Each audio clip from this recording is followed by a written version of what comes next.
প্রিয় দর্শক, বিনোদন জগতের সব খবর নিয়ে এই মুহূর্তে আপনাদের সঙ্গে রয়েছে আমি রিপোর্টার জেসিকা। বরাবরই নায়িকা স্বপ্ন বুবলি কপি মাস্টার বলে খ্যাত।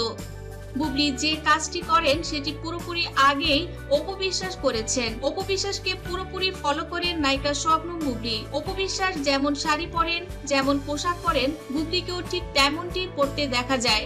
অপু বিশ্বাস যেভাবে কথা বলেন তাকেও সেভাবেই নকল করতে দেখা যায়। এমনকি অপু বিশ্বাসের সন্তান আবরাম খান জয় আইএসডি স্কুলে পড়তো। বুবলিও ঠিক একই কাজটি করেছেন। তার সন্তানকে আইএসডিতেই ভর্তি করা হলো, যেখানে বাংলাদেশের এত হাজার হাজার স্কুলের মধ্যে তাকে কেন আইএসডিতেই ভর্তি করাতে হবে?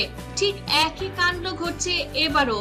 নায়িকা স্বপ্ন বুবলি ফ্ল্যাশব্যাক ছবিতে গিয়েছেন, যেখানে দেখা গেছে অপু বিশ্বাস যে জামা যে পোশাক পরেছিলেন গত ফটোশুটে, সেই ধরনের একটি পোশাক পরলেন নায়িকা স্বপ্ন বুবলি। এই প্রশ্নের সম্মুখীন হতে হলো স্বপ্ন বুবলিকে। স্বপ্ন বুবলি বলেন, আমার সতীন বুবলি, সে তো সব ধরনের কালারই পোশাক পরে, সব রকমেরই শাড়ি পরে। এখন কি আমি পোশাক পরবো না?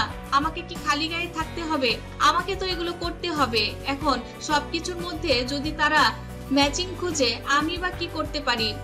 সন্তানের স্কুল প্রসঙ্গে জিজ্ঞেস করা হলো। মানলাম সব ধরনের কালার আপনি পরছেন না, কিন্তু বেশ কিছুখানি দেখা গেছে একই রকমের লেহেঙ্গাই তো পরেন আপনি।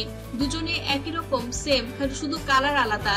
এটা কি করে হয়? শবনম বুবলি বলেন, আসলে বিভিন্ন কোম্পানি থেকে আমাদের কিছু পোশাক প্রমোশনের জন্য দেয়া হয়, এ কারণে এই পোশাকগুলো আমরা পরতে বাধ্য।